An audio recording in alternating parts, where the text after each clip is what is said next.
Hi there, Mark here again, and today I'm going to show you how to make 3 little no-cost or free mods or upgrades to the fantastic little FCX24 Power Wagon.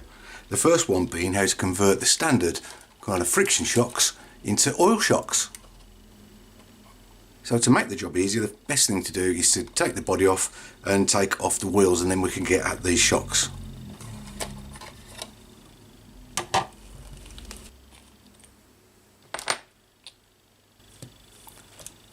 As you can see with the stock setup, there's a lot of travel there, and there's a lot of articulation, but trouble is, you can see there's absolutely no damping whatsoever, and I've already converted the front ones just to show you the difference. We'll push that up and down, you can see it's nice and smooth and nicely damped now. So what do we need to do to convert them? Well, it's quite easy, because although it doesn't say in the manual whatsoever, in the box you get with the car itself, you get a set of O-rings. It's only half the amount here because obviously I've used them in the front, and all you need to do is fit those into these rear shocks and put a little bit of oil in there. So I'll just show you quickly how to do that.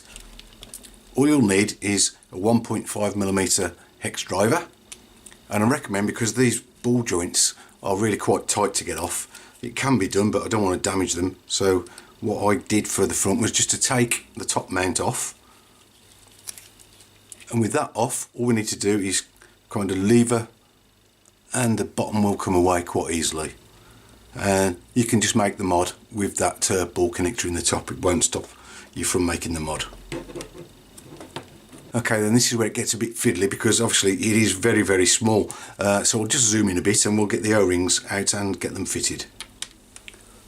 The first thing you need to do is to unscrew the top of the shock. It should come off quite simply. Get one of the larger O-rings, and that's got to go over the top.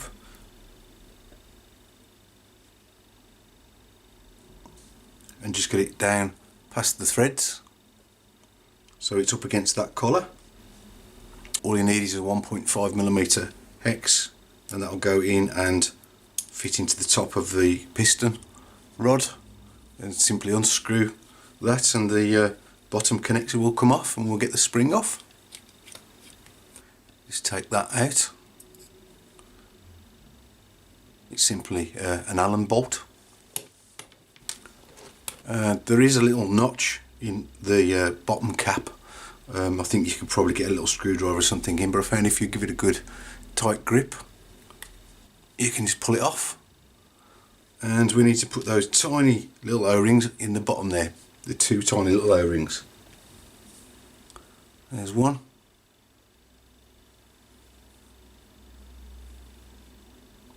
Be careful, you don't want to drop one of these, they're really hard to find if you do. And put the second one on top of the first. And because the truck is so light, I recommend the lightest oil that you've got to put in. I've got this red Tamiya damper oil, which is, I think it's 200 weight, or 200, number 200 as Tamiya call them. So it is quite soft stuff. And just put a drop on the O-rings there just to lubricate those for when we push through the piston rod again, so we don't damage the O-rings with the threads. We'll give that a push in, carefully push it through, and then pop the bottom cap back on. And it click there, just to give it a good push. Then we want to screw the bottom cap back on again. Put your spring on first. Okay, so now we need to put the oil in it, and because I've had a practice with the front shocks, I know that this is quite tricky to get right, because there's no way for the air to escape when you put the cap on and start tightening it down, so any air that's above that cap then gets compressed into the shock and causes a bit of what I call a vapour lock. So your shock lever won't compress all the way because of that air in there, or if you do push it up and get all the air out, it won't extend all the way. So it's just a bit of suck and see. You've got to kind of just play around with it, but so don't fill it right to the top. I know it sounds counterintuitive for an oil shock, but trust me, I couldn't get it to work with it filled to the top. Maybe you can have a go, but like I said, I couldn't get it to work. Let's have a go with this one anyway. So I've got it kind of just over 3/4 full. Give it a push up and down to get most of the air from underneath that piston. Okay, and then just screw that cap back on. Okay, that looks to be working quite nicely, doesn't it? So yeah, we've got most of the extension. As I said, the O-rings do create a little bit of friction on the piston rod, and so that gives it some damping in itself without the oil. And yeah, I think there will be a little bit more resistance now, so your shock might not extend fully. I think there's a couple of millimeters left in the play there, but as I said, when we get it on the car, it should give us that kind of drop effect. So when your wheel goes into a depression, it'll be able to move downwards as well as upwards. So I think it'll be a good thing. So let's get this fitted back on. So we just get the bottom ball connected back on. Right, that's quite tricky to get on, but now that's on, all we need to do is get this ball connector screwed back into its mounting hole on the chassis. And that's that side done. As you can see, we've got some damping there. Still got this one to do, so obviously do the same to the other 3 shocks. Now, as the body and the wheels are off at the moment, I thought I'd have a go at another couple of mods to improve the performance of this little rig, because a little test has proven that it's quite easy to topple over, and that's because I think obviously again we've got all this weight of electronics and the battery at the top here at the front, and with the heavy solid plastic body on the front as well, there's a lot of weight high up, and it does roll over quite easily. So to try and counter that, what I'm going to do is add a little bit of width to the track, or obviously that's the width from side to side of the wheels, and to add a little bit of weight to the wheels. Now, just to widen the track very slightly, you can probably see shiny metal there. That's just simply an M3 nut. It gives you a couple of millimeters each side by just simply screwing that up against the hex. And the axles are actually a little bit too long without that on, so when I put the wheel on now, you can see there's enough of that just sticking out to accept the nylock nut. So it's like it was designed for that. Now, I know that 4mm overall wider in width doesn't sound a lot, but on such a small scale I think it will make a difference, and as you know, every little bit helps.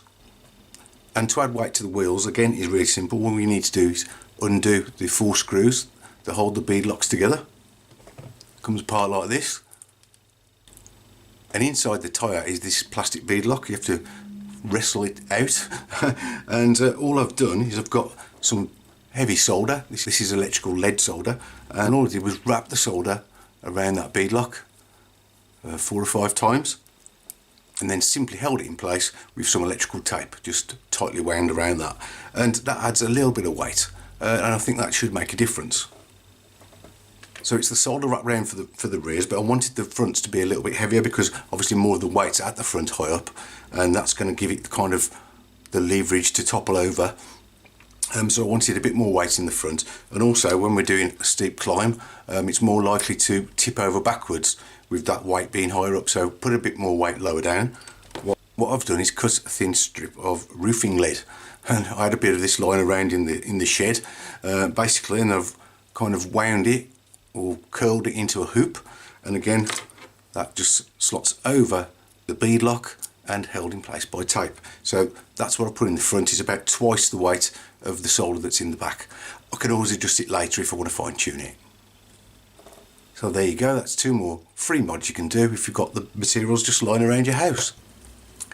So there we have it, 3 little mods done. It's all back together, and now it's a little bit wider. We've got a little bit more weight low down, and we've got some damping. As you can see now, it works quite nicely, and I hope it's going to run just that little bit better. So I hope you join me on the next one where we go and find out. Thanks for watching. Bye.